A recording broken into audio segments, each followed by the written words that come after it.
Coucou tout le monde, ça y est, alors comme vous avez pu le voir, ça va être une nouvelle exploration aujourd'hui. Donc je vous emmène visiter un lieu qui date du tout début de sa construction du XIe siècle. Je vous en dis pas plus, suivez-nous et puis visitez ça avec nous. Allez, c'est parti.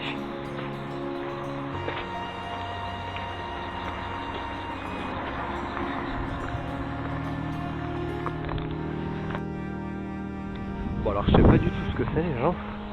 Donc la personne qui m'accompagne dirait que c'est une ancienne route de chemin de fer. J'avoue qu'on vient de voir ça, je sais pas du tout à quoi ça correspond.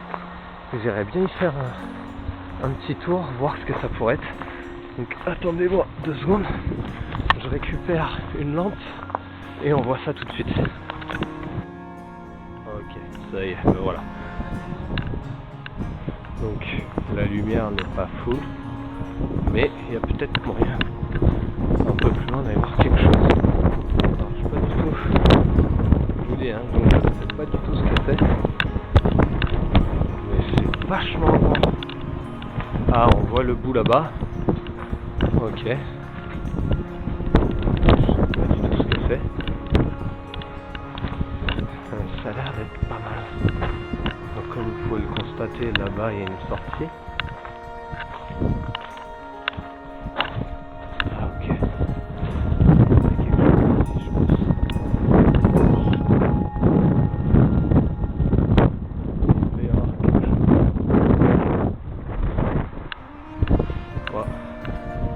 Bon, à la base on n'était pas venu là pour ça, mais je pense que ça peut valoir le coup. Enfin je pensais en tout cas. Je sais pas du tout ce que c'est. Je crois qu'il n'y a rien d'autre. Hein. Ça doit être juste...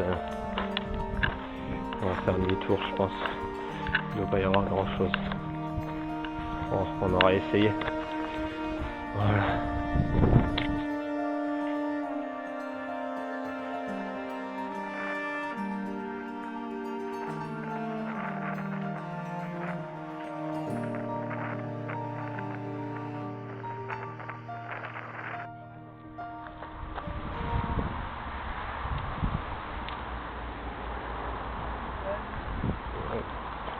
Allez, on y va les gars. Hop.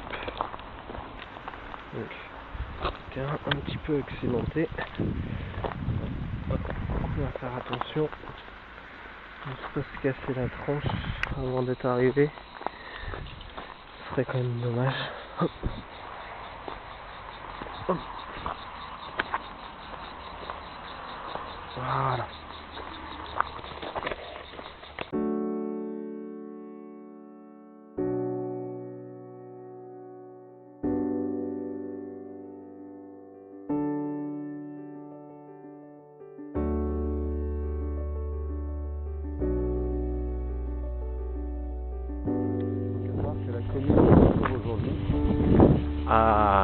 A connu des hommes donc, qui vivaient dès le néolithique.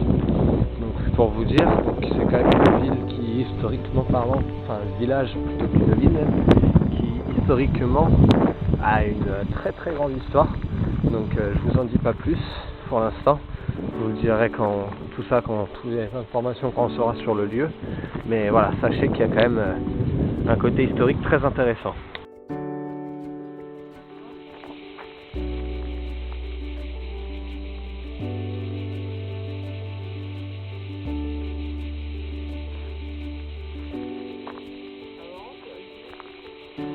Ok les gens, donc ça y est, je l'ai trouvé. Donc je sais pas si vous le voyez, et il se dessine en fond. Donc voilà. Donc à savoir aussi que le village donc, dans lequel se trouve ce château, comme vous avez pu le constater, donc en fin de compte, donc comme je vous ai dit, donc c'était directement à l'époque néolithique, mais il y a aussi eu les Gaulois. Après la chute romaine, aussi également les chrétiens sont venus. Donc pour les Gaulois, c'était à l'âge de bronze.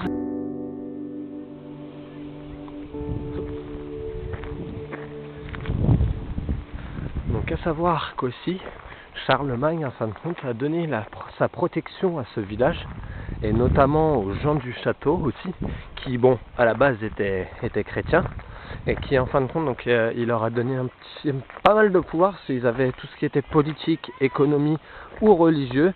En fin de compte, ils avaient le pouvoir, donc il faisait un peu ce qu'il voulait. Donc c'est aussi ça qui a fait que ce château, je pense, a perduré dans le temps et qu'il a été en tout cas très haut placé. C'est que du coup ça devait être un vrai siège en fin de compte pour l'église, et je pense qu'il a dû se passer quelques trucs sympas. Ouais. Donc voilà, donc là en tout cas on arrive au château, donc en tout cas ce qu'il en reste. Donc voilà, je trouve qu'il reste quand même pas mal de trucs, à savoir qu'il est qu'il y a des projets de reconstruction. Donc voilà, donc ce que je vous disais tout à l'heure par rapport à la vue, c'est regardez pourquoi. La vue qu'il offre. Et donc en fin de compte, il n'y avait qu'un seul chemin, et c'était au pied de cette montagne. Donc forcément, pour le château, pour la protection du château en tout cas, ça valait le coup. Donc la construction date du XIe siècle, donc comme je vous l'ai dit, mais plus précisément la tour carrée là, que vous voyez en face. Donc en fin de compte, elle est sur 3 étages, et en fin de compte, elle est sur un ancien site. Elle a été construite, ses fondations même ont été construites sur un ancien site romain. Et pourquoi est-ce intéressant? C'est que du coup, ça veut dire que déjà les Romains avaient déjà pensé à utiliser ce lieu, en tout cas comme repère. Et donc ce qui est assez intéressant. Et dans ce château aussi, il y a eu des modifications pour qu'il puisse contenir une légion complète.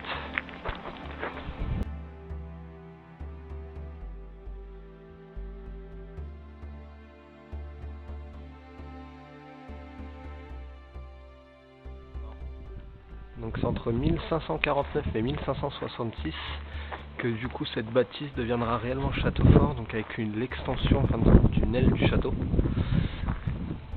sur la demande pareil des représentants. Et donc là on va aller voir ce qu'on peut aller visiter.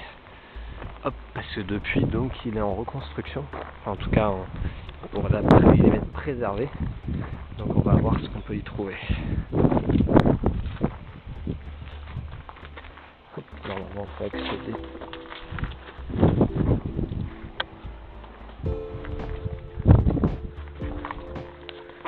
Ça c'est une des caves qui reste d'époque. Tout est d'époque de toute façon. Les pierres, t'as vu, ils sont même pas jointées les pierres. C'est un truc de ouf. Je sais même pas comment. C'est un truc de ouf.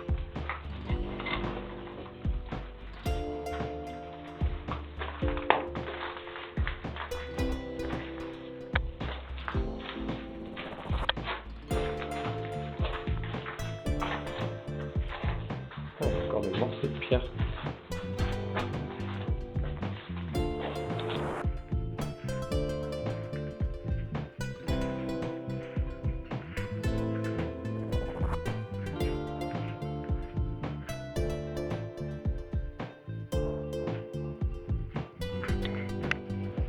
Et donc il a été restauré une première fois au XVIIe siècle. Et ensuite, dans les années 1700, le château a été récupéré par alors, j'ai pas eu beaucoup d'informations sur lui, mais un certain Jean Cavalier qui aurait, de ce que, en tout cas, les seules petites informations que j'ai pu voir, aurait fait partie de l'église, il me semble, ou aurait combattu l'église. Les informations n'étaient pas très claires, donc je peux pas vous en dire plus. Donc à savoir que le 4 avril 1792, la population est un peu désespérée, donc c'était à l'époque de la Révolution française, et en fin de compte le propriétaire n'était pas là dans le château, et en fin de compte les révolutionnaires ont décidé de mettre feu au château. Le propriétaire en fin de compte lui a été déclaré fugitif, alors qu'en fin de compte il s'est avéré que grâce au texte on a réussi de savoir qu'en fin de compte ce jour-là il était avec Marie-Antoinette, car en fin de compte il avait des dettes de jeu, et donc l'État a mis en vente le château en tant que bien de l'État, pour pouvoir rembourser les dettes de ce mec.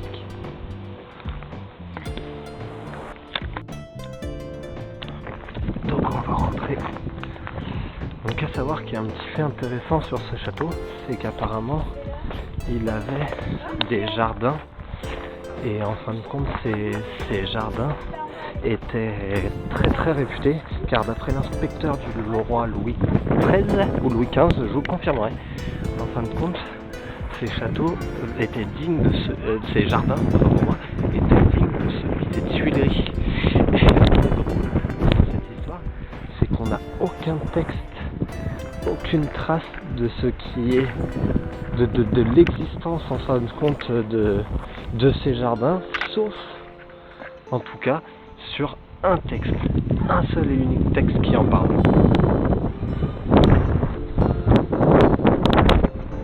Donc voilà, donc là on va pouvoir continuer à avancer, voir ce qu'on peut y trouver. Donc voilà, toute cette partie, c'est la partie qui est restaurée.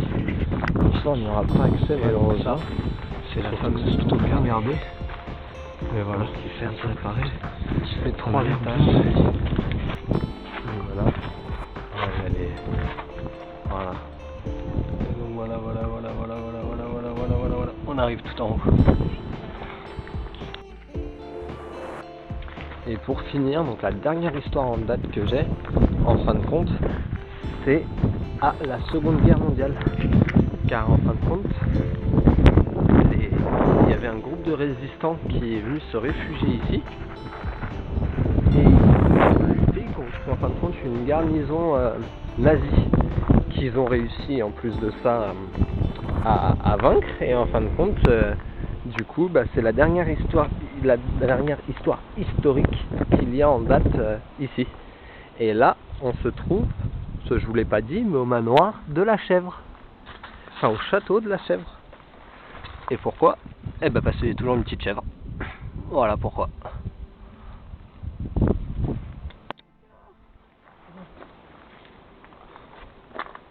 Et bien sûr, quelles seraient mes histoires si jamais il n'y avait pas une histoire un peu plus glauque? Donc en fin de compte, tout simplement, il y aurait eu ici, tout simplement, un groupe de personnes qui m'auraient témoigné, donc un groupe, pas qu'une seule, qu'ils auraient vu un fantôme. Donc c'était un soir d'été, ils faisaient un petit barbecue, et en fin de compte, ils ont vu, donc ils étaient 7, et 6 d'entre eux ont vu ce fantôme passer devant eux. Donc légende urbaine ou pas, ça on le saura pas. En tout cas, voilà ce qui est la petite légende du lieu. Et de ce que j'ai entendu dire du coup des habitants du coin, plusieurs m'ont confirmé que oui, ils avaient déjà vu quelque chose. Donc voilà, donc là on va rentrer. Hop là. Donc voilà, il n'y a pas grand chose. C'est juste... De quoi? Ouais.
Qui date du 11e siècle. D'après la légende de tous les gens qui m'ont parlé de ce château, en tout cas la chèvre existait déjà. Donc est-ce que c'est la chèvre du château ou... Elles obtiennent la propriété, la garde de ce château Ouais, c'est ça, c'est les nouveaux Ouais, c'est les nouveaux propriétaires du château, je crois. Et c'est vrai que de tous les gens que je connais, ils m'ont toujours dit qu'ils connaissaient cette chèvre. Alors est-ce que c'est la même ou pas, mais en plus à chaque fois c'est de la même couleur qu'ils me la décrivent. Donc c'est soit tout le monde essaye de me troller, ou alors c'est vrai.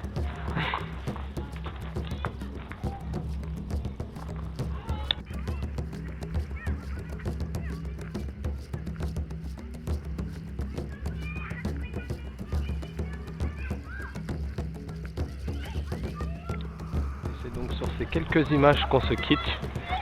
Donc comme vous avez pu le voir, c'est un château qui a quand même vraiment du vécu. Et c'est cool car comme vous avez pu le voir, donc il est en reconstruction, donc il ne s'éteindra pas tout de suite en tout cas, et ça c'est top.